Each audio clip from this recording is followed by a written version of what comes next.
Dynamic entrance kicking in the door like God. Turn up to the max, shooting energy up to the sky. Tap into the station 935, it's time to rock. Swooshy color backgrounds just to let you know we fly. Undefeated, never beaten, cause we got the skill. Striking all this black gold, you would think we had a drill. We got what you need, homie, so come and get your fill. Relax and unwind, it's time to anime and chill.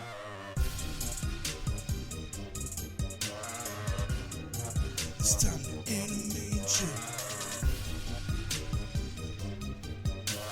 Relax and unwind, it's time to anime and chill. I would like to introduce y'all to, or welcome you to, excuse me, Season 2, Episode 2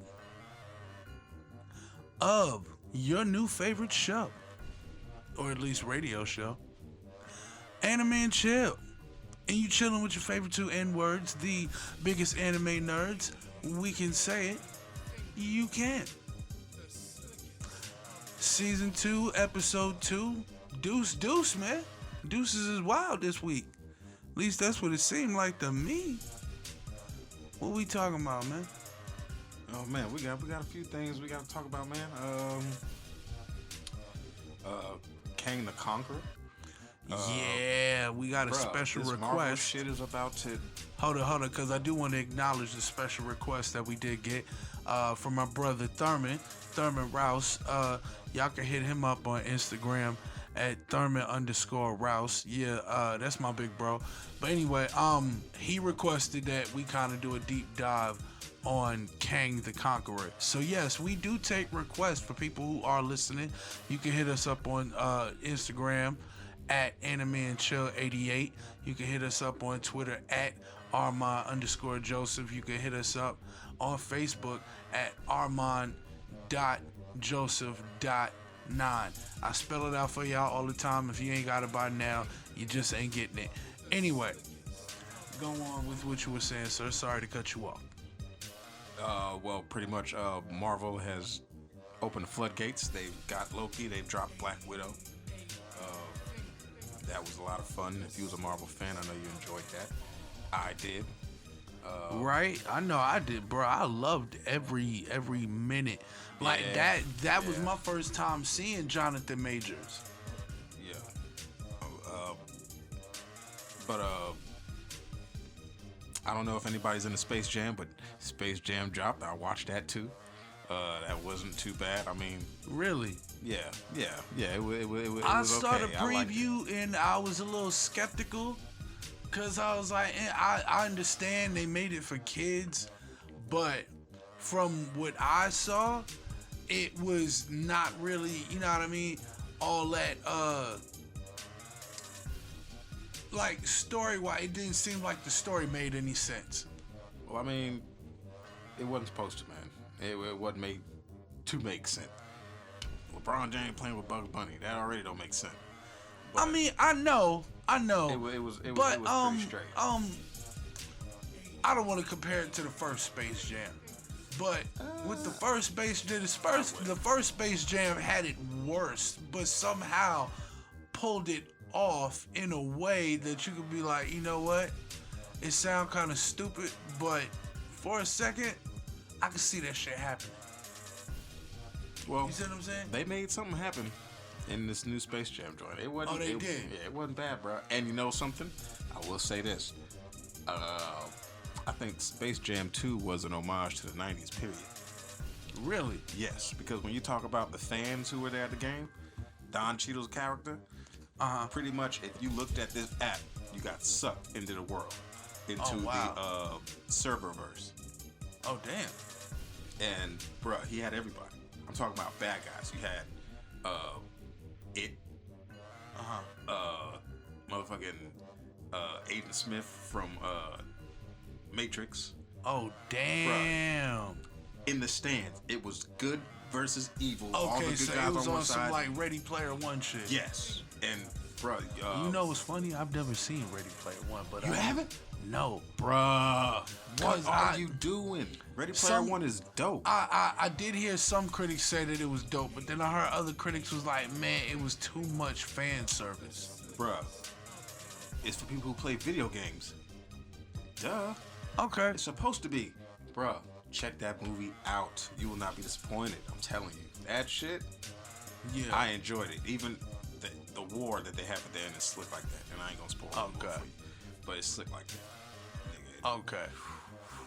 Yes, but yeah, check out Ready Player One. Can't believe you haven't seen that, man. Yeah. Nah. So, the new Space Jam is popping off, and you said that shit is dope. Yeah, as a matter of fact, they even advertising it in Candy Crush. Well, I don't know. They're not anymore, but they were. Whenever you logged on to play Candy Crush, they added basketballs into the maze. Oh wow. And they were promoting Space Jam, and you collect the basketballs and whatnot. So I do know that they were promoting Space Jam heavy, this one. But I think they were promoting it heavy like that because it was LeBron James. Mm-hmm. And the last one was Michael Jordan. Right. Now, here's the thing that I was going to bring up. The fact that it was meant to be Kobe. That the original script had Kobe. God rest the dead and everything, you know what I'm saying? Don't get me that was supposed to happen that way. Like, I mean, I know they say it was an homage to the 90s, but I'm like, they could have at least somehow, you know what I mean? Well, maybe that's just me. I'm just a crazy person. And if there was some way to do like a tip of the hat to Kobe. That would have been nice. There probably is one in there. I don't know. We'd have to wait until we saw like even if videos. it's like somebody making like a little 3-point shot and going, Kobe. You know what I'm saying? Yeah, because I still do that to this day. Kobe. Right, cause that was like a thing. That was actually a thing people would do when they would your shot. Kobe. Yeah. Well, I guess nowadays they got Curry. Kobe Bryant. I still got You heard me? Nowadays they got Curry. Right, because Steph Curry, I've seen the videos of this dude. He is sinking everything that comes to the line. Like, call him the Navy. He is Bruh. killing him out there. When it comes to that line, he's sinking them. Wet. But I think all Steph Curry's doing is just playing street ball. He's playing the basketball that you played in the street. That's what Iverson did. That's all you doing. Ain't nothing changed. So I mean, that's what Iverson did, and look where it got him. Right. They made these players believe that you can only shoot a 3-pointer from the 3-point line. No, I can shoot from half court if I feel like it. Right. I do it in the street. Right. So just be messing around in the streets, though. Right. So I mean, yeah, Steph Curry definitely revolutionized that 3-point shot. Definitely. But yeah, Curry. I ain't heard nobody say that yet. I don't know. Maybe if we get on it early, we can start. Bruh, we starting that shit here. I started it. I got an idea for this one meme, but I don't want to say nothing because somebody might actually take it. But I ain't gonna do nothing with it. I don't know if you ever listened on the radio. Whenever it gets to a Ja Rule or an Ashanti song, it's the same two. That Ashanti song she did to that Biggie Smalls joint. And then the Ja Rule track he did with Ashanti. When he's going, girl, your hips, your thighs. Yeah. It's the same two songs all the time. Yeah. Now that's that J-Lo. You're right. That's that I'm real. Yeah. But it's the same two. I thought about putting a little meme together just to be funny, but be like, yo, why y'all just playing these two songs? Ja Rule had a whole catalog. Right. Play some more Ja Rule. Play some more Ja Rule. You know, I think they don't want funny. to because you start playing Ja Rule. Play some more Ashanti. Then you gonna get y'all playing 50 the same coming two out songs. like, hey. And you know something? You know he still gets paid for that. And you know something? Shut that shit down. Why are you saying that? That's probably true. That's probably true. That is probably true. I wouldn't Cause Wouldn't you surprise me. you know Oh. 50 Cent is petty wop, nigga. All right, hold up. While we here, you heard about the new verses Nah. coming up August 3rd? Enlighten me. Dipset versus the Locks. You tripping? No, I'm not. Boy! I ain't even got no laces. Boy! Nigga. I want that. Yo, who you got? I was talking to a coworker today. That nigga said, "Yo, bro," he said he had Dipset. I ain't even gonna flex. I gotta run with the Locks.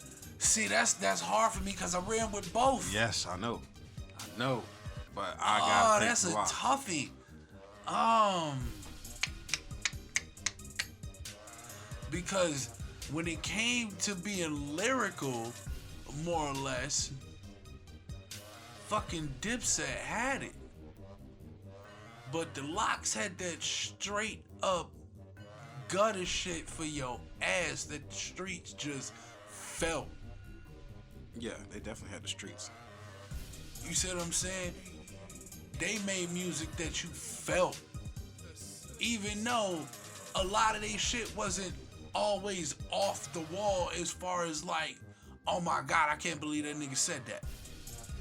You see what I'm saying? Whereas like with Dipset, that happened all the time. That was their goal.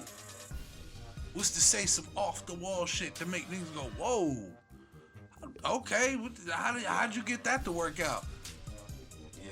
So, but yeah, August 3rd.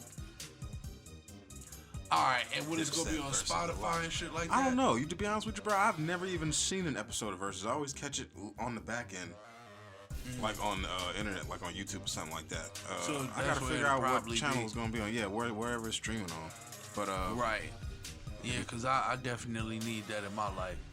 Nigga, that's a jam session for your ass. You can run all a music and I just, yup. right. Just be sitting there bopping like, yeah, man, cause that was music I grew up on. We both did. Yeah. Oh, you about to, yeah, that'll be interesting, man. Now, I'm not even gonna lie. I'm gonna have to go back and relive them Dipset glory days. And Right? And Go them pull D-Block up some days. old Dipset, pull up some old Locks. Yeah. Bruh. Bumping that in my Spotify right fast. Had these white people looking at me crazy. Yeah. Cause that was the music they used to make them motherfuckers go, what the hell? What are they listening What are to? those niggers listening to? Oh my God. Why I never. You know, I'm not even gonna lie. I bet you they do in their mind be like, little jungle fucking monkeys. I bet you they do really just, some jungle shit and walk Right? off.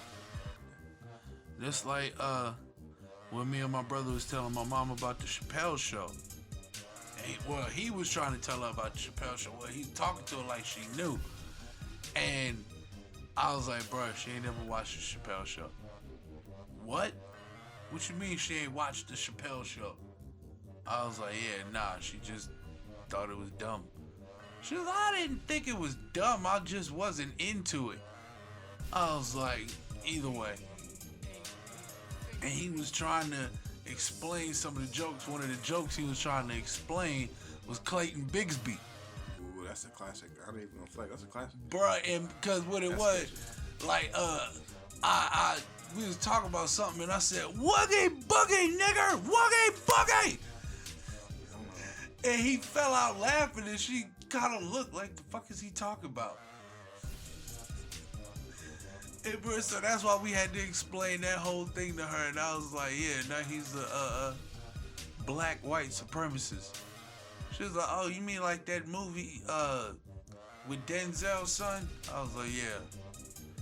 The Black Klansman. Yeah. But that was something real and that was on some other shit. But nah, so what else we getting into tonight? Cause I slick want to kind of talk about what the fact that wrestling has brought the fans back. And bruh, this shit is I already know. bruh. Like, nah, cause I was watching Money in the Bank And with that, it was like, just from the offset, because the first match that they had was the SmackDown Tag Team match, Usos versus Rey Mysterio and his son. Now this is current. Yeah, Dominic. This is current. This just happened Sunday that just passed. And so what else? So the Usos kind of like that match. I jumped in like towards the middle, because when I turned it on, that's when it was. It was towards the middle, but I came in and the Usos was kicking Rey Mysterio in the face. They was kicking Dominic in the face. It was like going back and forth, and then it got to a point where it would be like they thought they had either Rey, and then Dominic would come in, and then they thought they had Dominic, and then Rey would come in, and just when it looked like they had it set, they threw Dominic out the ring. Jimmy dove outside on him with a suicide dive. Rey set up Jay for the 619. As he's going for the 619, Jimmy comes from out of nowhere, dives in front of it, takes the 619 for Jay. It confuses Rey. Super kicks him. Tags in Jimmy. Jimmy hits the splash. And as he's pinning him, Jay puts his feet on Jimmy's back. Ref doesn't see it because technically that's illegal. That's a two-man pin. So they stole the SmackDown Tag title. So as it stood at the beginning of the night, the family was back together. Roman and the Usos. Roman's the Universal Champ. They're the SmackDown Tag Champs. And that's the way it was like, bruh. But that wasn't even the crazy part. The crazy part was when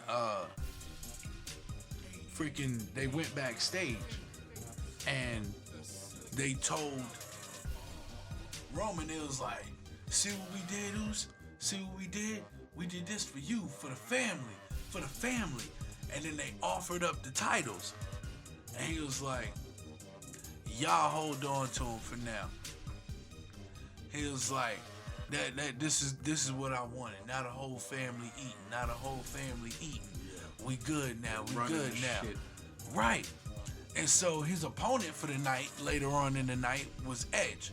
We gonna get to that in a minute. Cause like I said, I just jumped into their story. But from the build that they gave on the pay-per-view, bro, that shit looked crazy. So, we keep going throughout the night. The first match on the card proper, and I say that, what I mean is the first match of the actual card, because that was the kickoff show. Now we into Money in the Bank for real. It was the women's Money in the Bank match, and I'm gonna try to remember everybody who was in it because it was like 8 of them. It was Alexa, Nikki, Natalya, Tamina, Liv, Zelina. I know I'm missing 2 more. It's 2 more that I'm missing, and I can't think of them right now. I can't think of who the last 2 people were.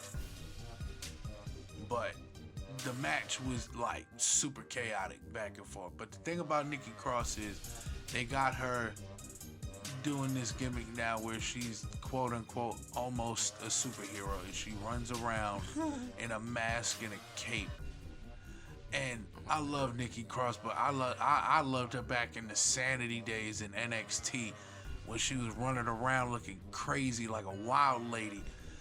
But it made sense because it was almost like they told her to play a schizophrenic. And the way she played that shit was dope. or if it wasn't a schizophrenic, it was like she played it how fucking Heath Ledger was doing the Joker. Except if you would take Heath Ledger's Joker, and mix it with Joaquin Phoenix's Joker, that was a performance that she was giving. Okay. I can definitely see that. That'd be a hell of a Joker right there. Yeah. And so I was like, yo, I'm digging that performance. That shit is dope. When she got to the main roster, they made her drop that shit. They're like, no, because that's a little weird, and we don't want people to be bullying kids because they're weird. You know, they whole don't be a bully, be a star bullshit. But anyway, so it gets to a point where Alexa, the first thing she did in the match was try to summon her dark powers because, as we know, she's running with the Fiend. So she tries to summon her dark powers to, I don't know, try to pull the briefcase down with telekinesis. But Natalya stops her. That was kind of the theme of the night. Natalya stopping everybody from getting to the top. Then they also made it a point that I noticed anyway. Natalya and Tamina, who are the tag team champions, never once in that match fought each other. So in that whole match, all women. It's 8 women, every woman for themselves, and they never touched each other. I thought that was weird, but that's just me. So it gets to a point where it's looking like Liv is finna win. Now, from what I've seen in the little lead-ups in this one, Liv was kind of the underdog that everybody was rooting for. So she starts climbing. She gets taken down. Then we get the big photo shot, the photo op, where we get the 3 ladders and we got all 6 women climbing up for the title. I'm like, okay, it's gonna get to a point. They do that for a minute, and then somebody gonna push the ladders over, and then the real winner's gonna show up later. Nope. All 6 of these women reaching up for the Money in the Bank briefcase. Do you know they had Nikki Cross, who they're now calling Nikki ASH? Lord help me. She literally climbs up the ladder. All 6 of these women is 3 ladders. She climbs up the middle ladder while all of these women are fighting over who's going to get the briefcase. Literally just reaches up, click, jumps down, takes off with the briefcase. I'm like, you kidding me? I'm like, it's not that I don't like Nikki Cross, because I do. I don't like superhero gimmicks. I think it's stupid. And that was just unexpected. Like, bruh, because they've done nothing to build Nikki Cross up as like a title contender. It's not like they did. They did when she was on SmackDown. From what I was watching, the 2020 stuff, they did kind of build her up. But that was when she was feuding with Bayley. Because they didn't make it about, you know, her being crazy or her having superpowers or whatever. She was just a woman who really wanted the SmackDown Women's title. And when you put it in an essence like that, okay, now I can believe you. You're just somebody who really wants this. As opposed to, I'm a superhero and I'm gonna get it for all the people who can. No, fuck all that. Stop. Don't do that. Don't do that. But what about the kids? Fuck them damn kids. They'll be alright. They'll learn how to compete actually compete. You want kids to learn how to, you know what I'm saying, work together, this, that, and the third. You don't want them to have to try to pretend that there's something else. It's okay to look at heroes and say, damn, I wish I was like that, but don't literally try to take that shit literal. Look at their morals, their values, their character. That, yes. Emulate that, yes. But that suit, bruh, unless you literally have powers, don't do that. That's why I don't like superhero gimmicks. That's all that is. Like I said, I love Nikki Cross. She is awesome. Yeah, that's okay. When they let her be her. Now, on the flip side, as far as the paranormal shit, if you do it right, I can fuck with it. Like, because there was one spot in the match where Alexa hypnotized Zelina Vega. Like, Zelina literally was about to grab the briefcase. Alexa ran up the ladder. And when she got to the top of the ladder, it was like she touched her nose. And Zelina looked at her like, what the fuck? Next thing you know, she holds her hand up, and Zelina mocks her or mimics her. Then they start doing the pantomime, the mime in the mirror shit. They do that. So Alexa starts climbing down. Zelina starts climbing down. Alexa gets about halfway down and then runs back up the ladder. Zelina keeps going down. She gets to the bottom of the ladder and kind of shakes it off like, what the hell am I doing? Oh, damn. That's what I'm saying. If you do it right, it can work. But then what they did was they literally buried Alexa. All the women in the match grabbed ladders and literally buried Alexa Bliss. I was so fucking mad. I was like, okay, that was a dumb move. I'm like, I should have seen this coming. So, moving on from that match was the Raw Tag Team title match. That shit was dope. It was AJ Styles and his big black colossus, this motherfucker Almas. That nigga is Shaq huge, nigga. Like, bruh. So they're taking on the Viking Raiders.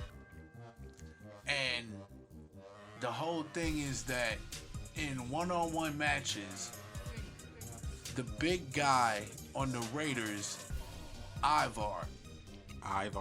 Yeah. He beat AJ Styles. Huh? I'll give it to him. Yeah, they're Vikings. Remember? Ivar, and what's the other guy's name? God damn it. Eric. Yeah. What?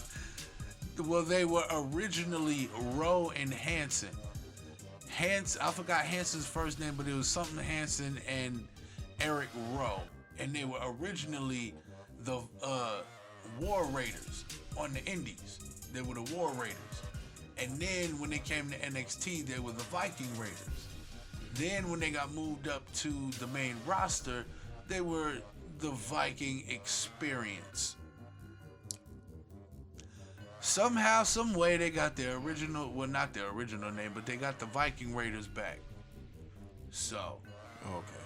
And then you got Ivar and Eric. Right. And they're taking on AJ Styles and Almas. Now, AJ Styles and Almas coming into this are bad guys. But yet they're getting cheered like heroes. And that's what I was saying in season 1 about us, not so much us, but the fans. They're being unpredictable. And them cheering whatever they want, whenever they want, and whoever they want. That's why that piped-in crowd noise don't really work. Because it's the powers that be that are controlling the crowd noise. So it's like, yeah, it's there, but it's not really crowd. It's not really the crowd. It's just noise. It's white noise that sounds like a crowd. Sounds like a bunch of people cheering because they went to like a soccer game or some shit like that and just held their mic up and got all of that. Yeah. Pretty much, AJ and Almas win that. Like, because there's a spot when the Viking Raiders think they have AJ Styles because they hit him with their finisher, which is now called the Viking Experience. Okay. Yeah. So they hit him with the finish of the Viking Experience, and they think they got it won. The guy almost gets up on the apron, and I think it's Ivar, the big guy, who tries to stop him from getting in. He literally, with one hand, pushes him down onto his partner, who is pinning AJ Styles. About crushed his damn partner. AJ gets up, tags in Almas. Almas picks up the little guy, Eric, and just does a two-handed Baldo bomb slam, dog. Just a double-handed choke slam. That shit is crazy. Beat them. Okay. Had to redeem it with the finisher. Right. And after they beat him, or after they beat the Viking Raiders, they celebrate like champions. The match after that was Charlotte Flair versus Rhea Ripley for the Raw Women's title. Now, I'm not the biggest Rhea Ripley fan. That's just me. And been that way even back in NXT and in NXT UK. She just, not that I don't like her grungy rock and roll style. That's cool. It's just, I'm saying in the ring, she's just hot-headed. She's like one of them people that they see red and it's like, and then they just go charging that shit. I'm like, yeah, that's, that can win you matches, but at the same time, it's like, it's hampering you. Cause you're like a wild animal in the ring, and all somebody gotta do is wave the red flag, and they finna control everywhere you go. Right. And I say that, and then in walks Charlotte Flair. I was just about to ask you, Charlotte Flair wasn't in this match? Oh, she was. She was. Cause in this whole thing, I'm thinking, okay, you said Alexa Bliss. I know she playing the heel. If she was to get buried by ladders, I was like, wait a minute. Wait. Yeah, nah. So, Nikki Cross won that match. So she took the briefcase. Was the man in it? No. Becky's been gone since gone. the last Money in the Bank, which they were expecting. Well, the fans were expecting her to show up because the rumors were that she's been hanging around the locker room lately. Because Seth is back at work. But that's how they used to do it back in the day. When a superstar was making his comeback. So, yeah, matter of fact, that's what I was about to say. As far as the Raw Women's title match, through that whole match, the crowd was chanting for Becky. They started out, when the match first started, they was chanting for Rhea and Charlotte. Charlotte made sure she ended that. She gave the crowd a crotch chop and flipped them off. Like as to say, no, motherfucker, I'm the bad guy. You're supposed to boo me. You're not supposed to like me. Fuck you. If you like me, fuck you. And we're like, but we still like you. But, nah. So that one was kind of a back and forth. And pretty much, the story was Charlotte was working that leg. At the beginning, she kept trying to get to it. Rhea kept avoiding getting caught. And they was going back and forth, reversing each other, all this good shit. Until Charlotte finally was able to clip that leg. Once she clipped that leg, it was academic. She kept working that leg. Even got her in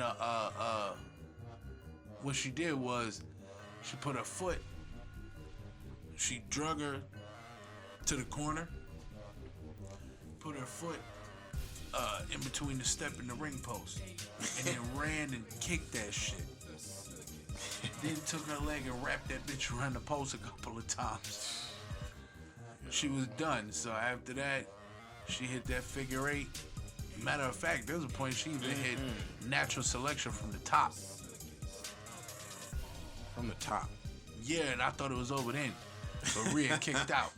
Charlotte thought it was over then. And then when Rhea kicked out, she sat up like, oh shit. What the fuck? Okay, no. We're not doing. Okay. Immediately went right for that leg, put her in that figure eight. She tried to hold on, had to tap out.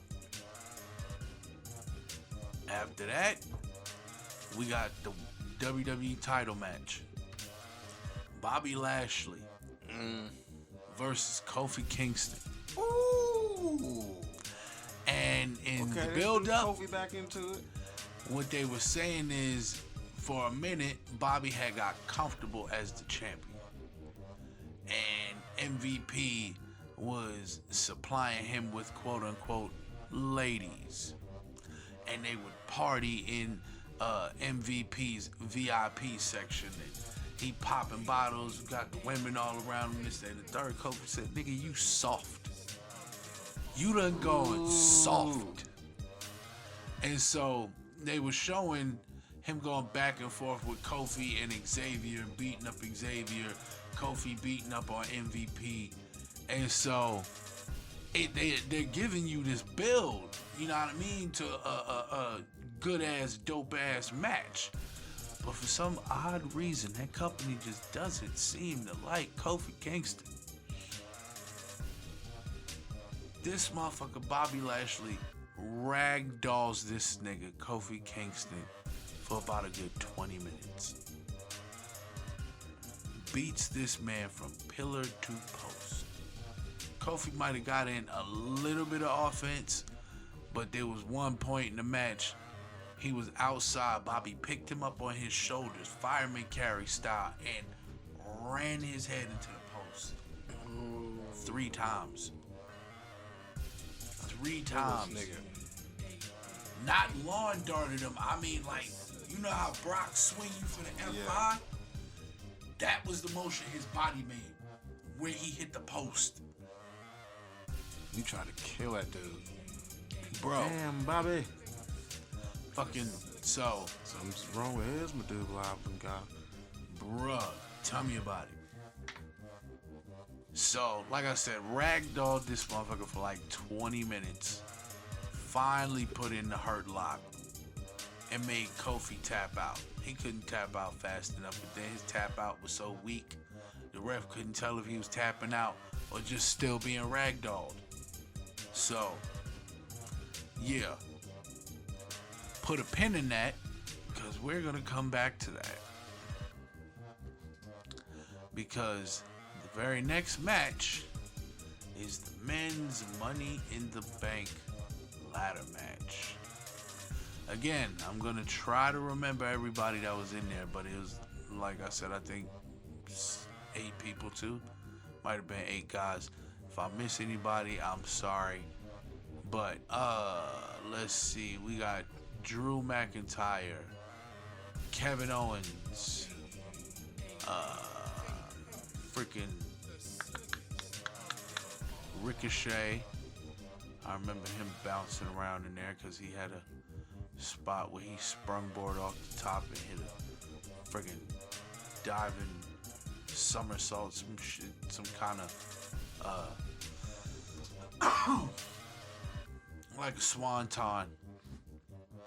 But oh man, John Morrison, Seth Rollins. I know I'm forgetting somebody, but fuck it, I got the important people.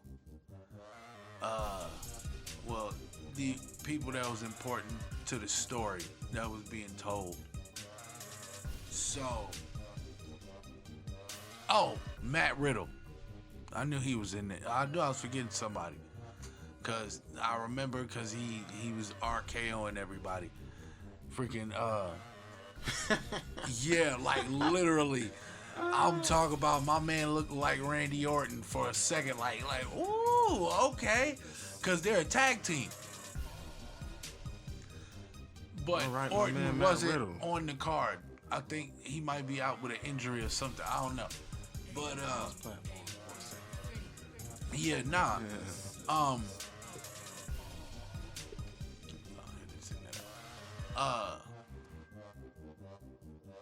What else I was gonna say? Oh, so between Matt Riddle, RKO, and everybody, Ricochet bouncing off of everything, freaking Kevin Owens stunning everybody, freaking.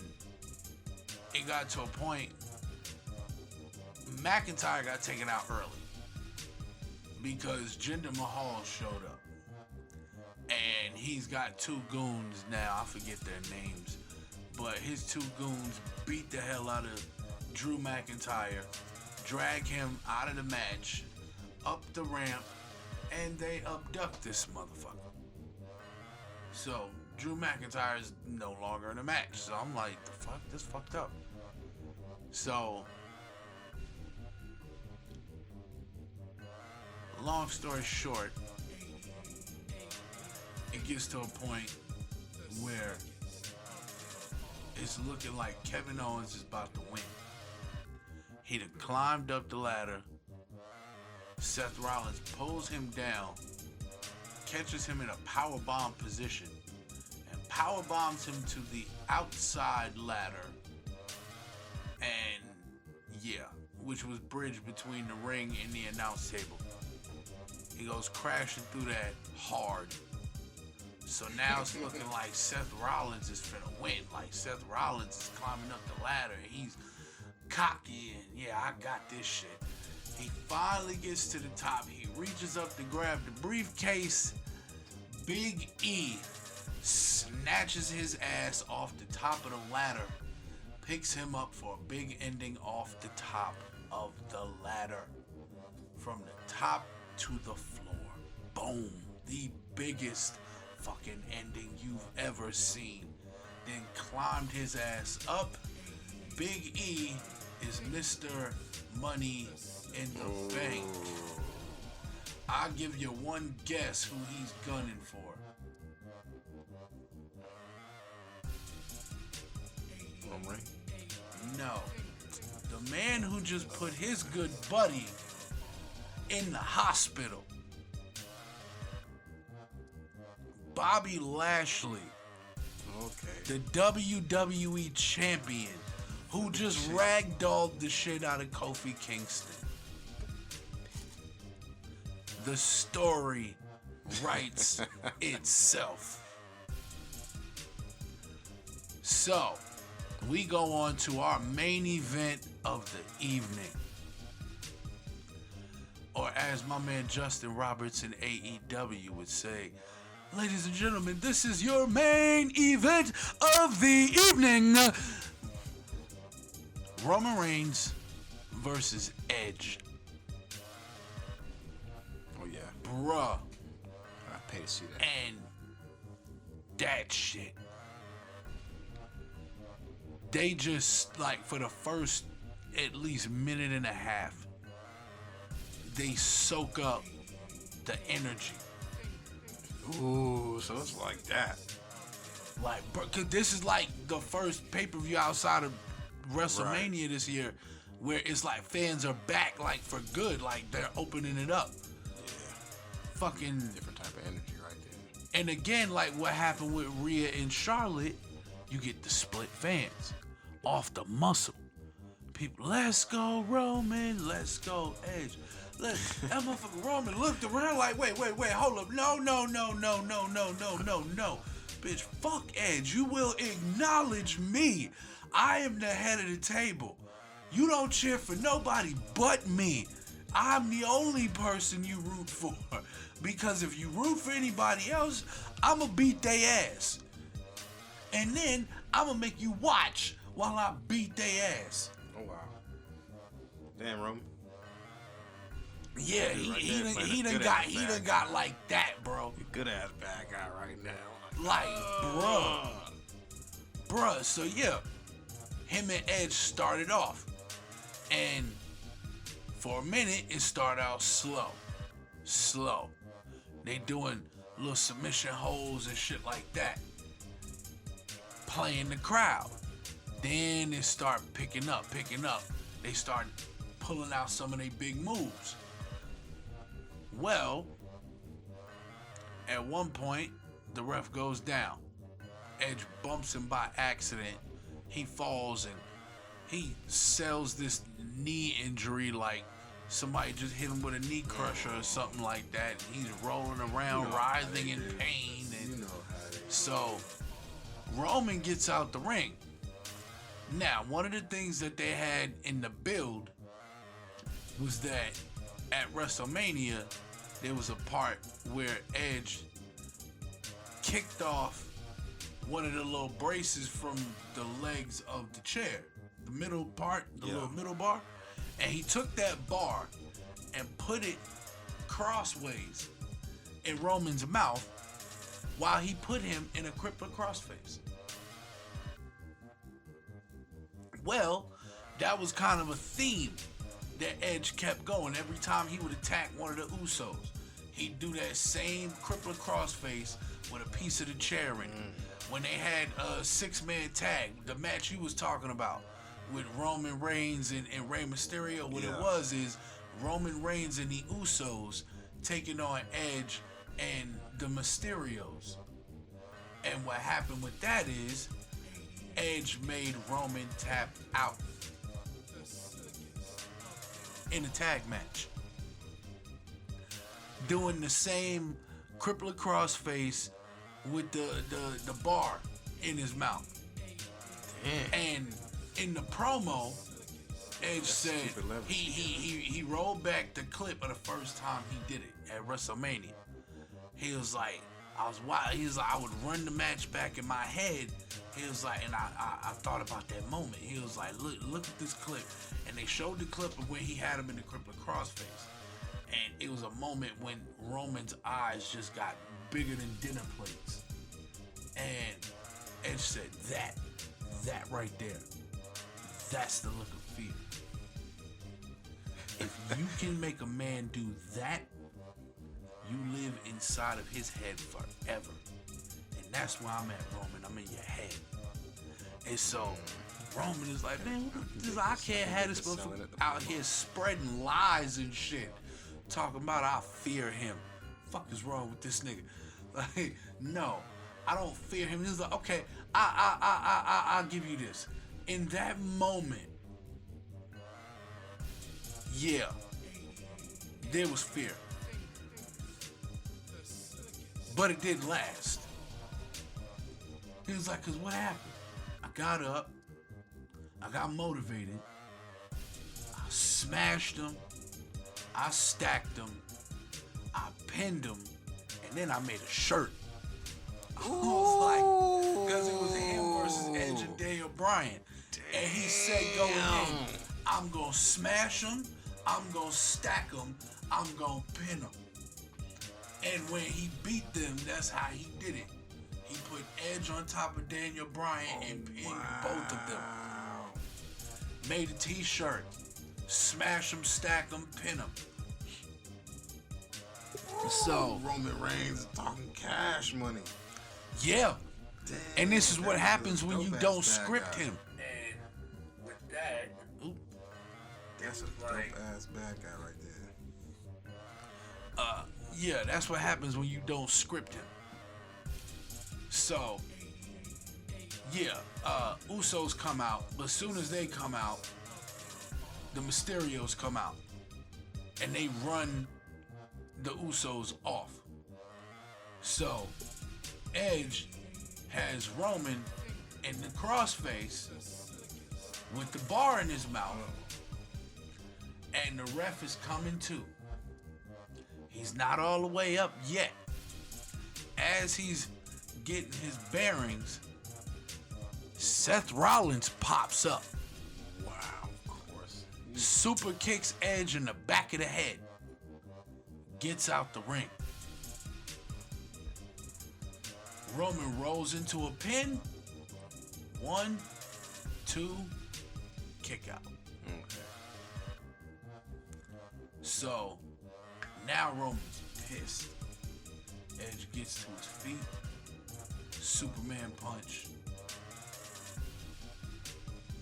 He goes for the spear, Edge ducks it. Edge hits him with a spear of his own. And right as he's about to go pin him, Seth Rollins jumps up on the apron again. Edge goes to swing at Rollins. Rollins jumps back down, turns around into a spear. 1, 2, 3. Roman Reigns, the head of the table. So, soon as the bell rings, Seth Rollins comes back out and continues to kick the shit out of Edge. Once he gets Edge out of the ring, he looks at Roman and says, "Remember who helped you do this. You wouldn't be standing here as the champion if it wasn't for me. Remember that." And as he's saying that, Edge gets up, bops the shit out of him. These two motherfuckers go at it. They get the hook and they fighting through the crowd. They take off. Roman Reigns looks at Paul Heyman, nods his head. Paul Heyman goes and grabs a microphone. And I love the way he does this shit. He don't even tell him to give me the mic. He just holds his hand out. And Paul Heyman just places the microphone in his hand. My man takes a deep breath and goes, "Not a whole world can acknowledge me." As soon as he said that, John Cena's music hit. Out comes the OG. This motherfucker still looks in rare form till he takes that hat off and you see that old man haircut he's rocking. Like, oh yeah, nigga, you are old. I forgot. Kill me with that shit. I'm like, bro, do something. But yeah, no. So there's no words exchanged. They just have that stare down. But it's that intensity of now you're where you need to be for us to have this match. The match that they had at No Mercy, I want to say 2015, 2016. Either way. But yeah, I've harped on for way too long. That had to have been like an hour. Bro, that shit was sweet. I might have to get back into that shit. They got, the people there. It's a new energy now. Right. So. The energy is back. Yeah, man. So, yeah, I might have to go ahead and get back into that shit. That shit sounds hella interesting. Yeah. So, talk to me about what you found out about Kang the Conqueror. All right. So, as we all know, Loki, episode 6, dropped last week. So we all got to look at, I will say, one of the many variants of Kang the Conqueror. I'm excited about his cinematic debut in these upcoming movies, Ant-Man and the Wasp. So, just a few little tidbits. He was born in the 31st century. I know I won't live to see that. So, right. I wonder how that could have been. But it is said that he is also the distant relative to Reed Richards. And Doctor Doom. Somehow, some way. So I don't know if Marvel's going to keep that comic book continuity in there. I mean, it's possible. You know, they're either going to choose one and go with that. Yeah. Or they're going to come up with some kind of crazy backstory, like somehow when the Storm gave them their powers, it kind of messed with their DNA and that flowed through space until he came into contact or when it hit something. You know, they gonna marvel it up. Right. So, with him being related to Reed Richards, you might have guessed it, his name is Nathaniel Richards. So, it's possible that he could actually be Reed Richards' father from a distant timeline or universe. Who knows? Right now, the multiverse and all that is a can of worms. Yeah. We just don't Especially know. with what happened in episode 6. And god damn it, Sylvie. Right. Woman just had to have her revenge, man. Just had to have her vengeance. And now you Hell put us in a has pickle. no fury. Now you put us in a pickle. Right, now we really in hell. So, thanks for that. So he gets a whiff of time travel, and he goes to Egypt to rule as Roma Tut for a little bit. That's freaking awesome. A hell of a vacation. The Fantastic Four, of course, they find him also through means of time travel, and pretty much run him back off, through time. He actually took on another alias before he became Kang the Conqueror, and it was the Scarlet Centurion. Really? Yes, and now when you have that name, and I seen an actual picture of what it looked like, I could see how the Scarlet Witch gets thrown into this also. It's, I don't know. I want to say it's plain to the eye, but you never know. So he's delving through time, and he ends up in the 40th century. And in the 40th century, these people have no knowledge of how to use their advanced weaponry. So Nathaniel Richards, being the brain that he is, took advantage of that, and in doing so, built his own army. And that's where he donned the name Kang the Conqueror, and he ruled from then on. So I think that's pretty neat. That's pretty neat. The fact that he's just, I feel like going to the 30th century. Bruh. I feel like going to the 40th. Let me just And so see that what it's makes looking like. sense as to how he was crossing different universes. Right, but that's not even the crazy part. That's not even how his variants appear. Oh, really? Yes. He, through his bouncing through time, he runs into a woman. Goes by the name of Princess Renslayer.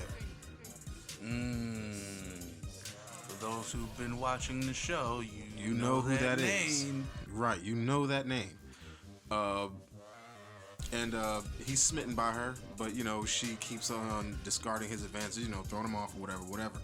So he takes a page out of Thanos' book to impress the woman he loves. And he takes the Avengers out of their time, brings them to his time, and beats them up in front of her.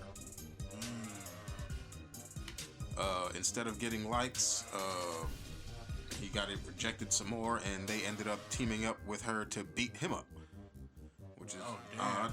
Yeah, it's bananas, but I don't know. I guess that goes to show how crazy love is, because in the end, she ends up sacrificing herself to save his life. So she ends up dying, and Kang comes across some technologies that allow him to actually view the timelines. Damn. He finds the timeline where she dies, and he pushes a button. Literally pushes a button, and it saves her. But in saving her, It fucks up the other. he dies in that timeline. Because she died risking her life to save him. So with him stopping her from dying, he takes the blow that she takes. Right. He dies, and then that boom, like you said, Splits the timeline. splits off a timeline. And that's where his variants come from. From him dying. From him saving her. From him going back in time and saving Princess Renslayer. Okay. See, Marvel's not going to use that one. How we got it is Sylvie killing him, with him showing up as he will remain. This is before he becomes evil. Oh. Yeah. Oh, you Yeah. saying that was when he first ran into all of his gotcha. Yeah, Loki and TVA is pretty much the end of his story. Got you. I thought they were using that as the spark for all of his joints to write, because he did say they're coming back out. But I mean, hey, like you said, they messing with time, man. Who's to say we don't get clips of him in Egypt? I mean, we already seen time travel in the MCU. We seen it in multiple ways, actually. We seen different universes in the MCU too. In the quantum realm, that's also multiversal. Oh yeah, this Ant-Man and Wasp Quantumanium is going to be. Yo, Marvel, you guys got me excited all over again, and I can't wait. Yeah, you got Quan Chi coming up. That's the next one. That's the one in the chamber right now, after Black Widow. Cause they was like, yeah, they letting people in the movie theaters now. Okay, right. Black Widow, Shang-Chi, and the 10 Rings, the Legend of the 10 Rings. After that, you did call that nigga Quan Chi. I was hoping you didn't catch that. Nigga, I didn't catch it until you said Shang-Chi the second time. I said, yeah, cause I was thinking fighting and. Right. My brain went Quan Chi. Wait, that's Mortal Kombat. No, Shang-Chi. I'm sorry to all my Chinese people. Look, the listeners probably didn't even catch that shit. But anyway, so yeah. After Shang-Chi, we have. I'm not sure which one is gonna come first though. But Doctor Strange and the Multiverse of Madness, Ant-Man and the Quantumania, and Spider-Man No Way Home. Because each one of those are going to deal with the multiverse. Yeah, that seems to be the underlying theme this phase. You guys open up the can of worms, now you got to deal with the worms. Hey man, and I like how they tied it in. Yeah, I told you, man. I keep on saying, Marvel know what they doing. They keep that story And what's funny, a lot of people never used to like Loki as a character. They would always say, yeah, nah, I can't stand Loki. I hate him. But then his show is the #1 craved Marvel series. He grew on me in the first Avengers. He grew on me. Yeah, because he was charismatic. I didn't really care for him. Thor. But that's because the first two, they tried to go too Shakespearean with him. It wasn't until Ragnarok where they finally got this nigga Thor right. Like, come on, man. If he's on Earth, he has to at least try to assimilate. Otherwise, he's gonna keep coming off clunky and dost thou know, or dost thou, mother, know you weareth her drapes? Like, bruh, Tony hit that shit on the head. But then again, that was Marvel making fun of their own shit. Yeah, can't knock that. You do not know who you're dealing with. Shakespeare in the Park? Like, which is funny because they were literally in Central Park or close to it. But yeah, which Shakespeare in the Park is a real thing that happens in New York. So yeah, so it went. It went. Right, it fit.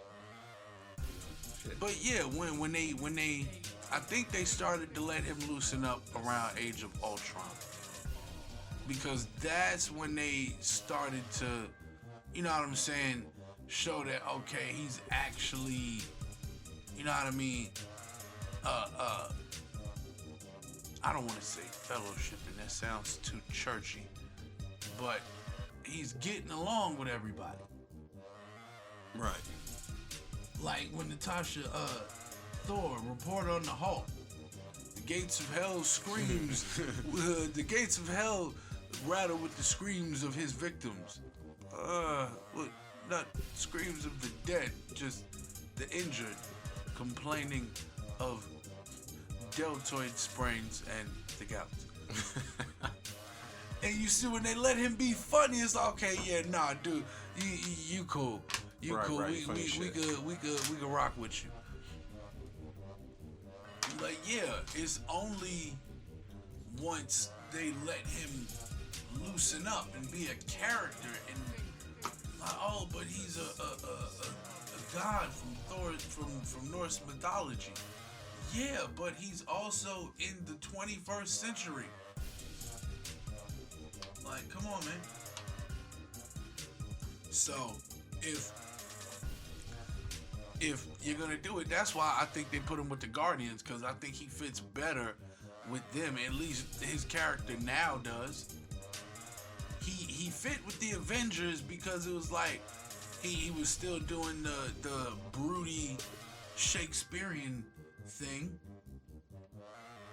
But now that he's in his groove, it's like, yeah, nah, I'm gonna go ahead and fly on into space with these niggas, and we're gonna fly around space and I'm gonna fuck with this nigga Peter Quill because I'm a badass and he's fat.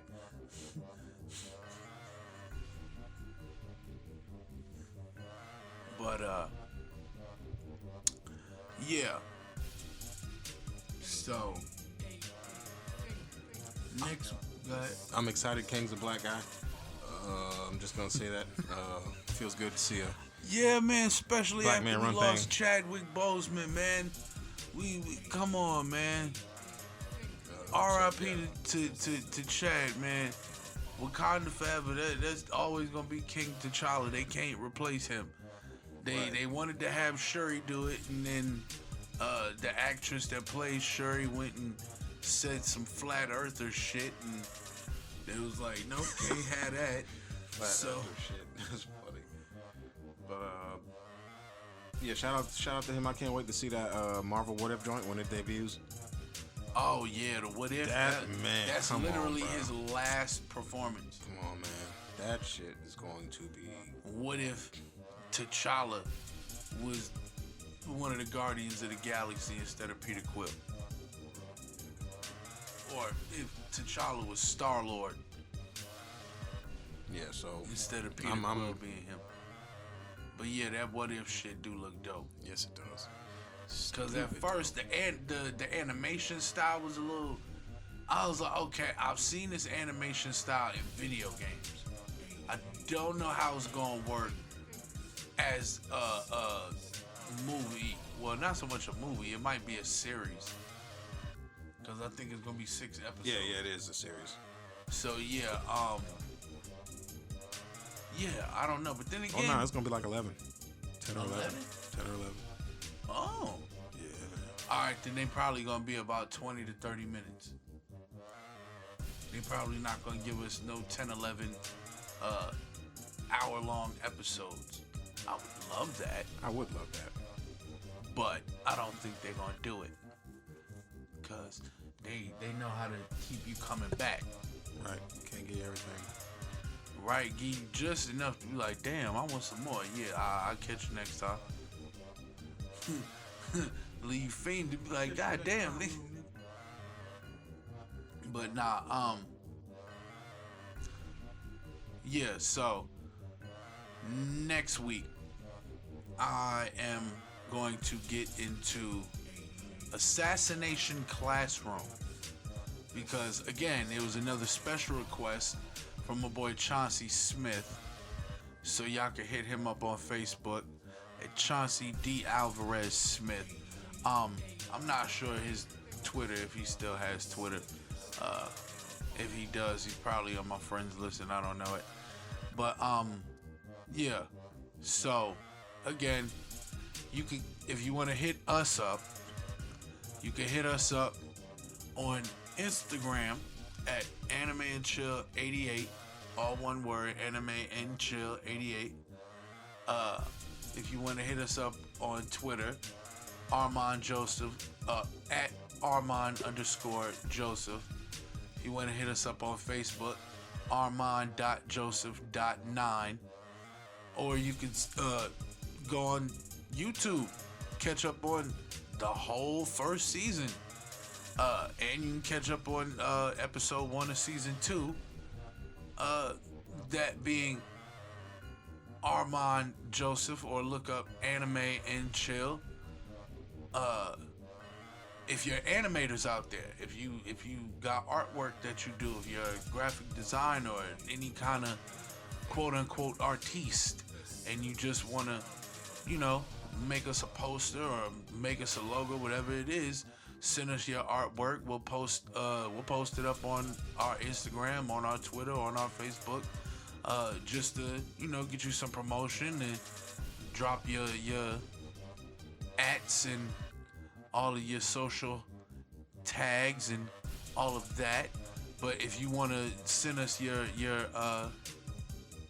work, you can send it to animeandchill88@gmail.com. And like I said, man, we'll post it to the Twitter, Facebook. We'll post it to all the socials, Hell, we'll even slide it in some of the episodes while, because right now I'm not doing video on none of these episodes. I might start doing video maybe for season 3. Maybe. But we ain't gonna hold you too long. But before you slide on out the door, let me make sure you go ahead and grab that Fly 93.5 app. Go into your Google Play, your App Store, wherever you get your apps from. Type in Fly 93.5, grab the app, listen live. Or if you can't catch us that way, you can catch us online at radio.fly935.com/listen live. Hit us up on YouTube, like I said before, Anime and Chill, or look up Armand Joseph. Either way is fine. Go ahead, start liking some of them videos, subscribing, get them views up. Y'all know what to do, man. It's about that time. Kick your feet up, grab your favorite person, throw your favorite tunes. It's time to what? Anime and Chill. Peace. Dynamic entrance kicking in the door like God. Turn up to the max, shooting energy up to the sky. Tap into the station 935, it's time to ride. Swooshy color backgrounds just to let you know we fly. Undefeated, never beaten, cause we got the skill. Striking all this black gold, you would think we had a drill. We got what you need, homie, so come and get your fill. Relax and unwind, it's time to anime and chill.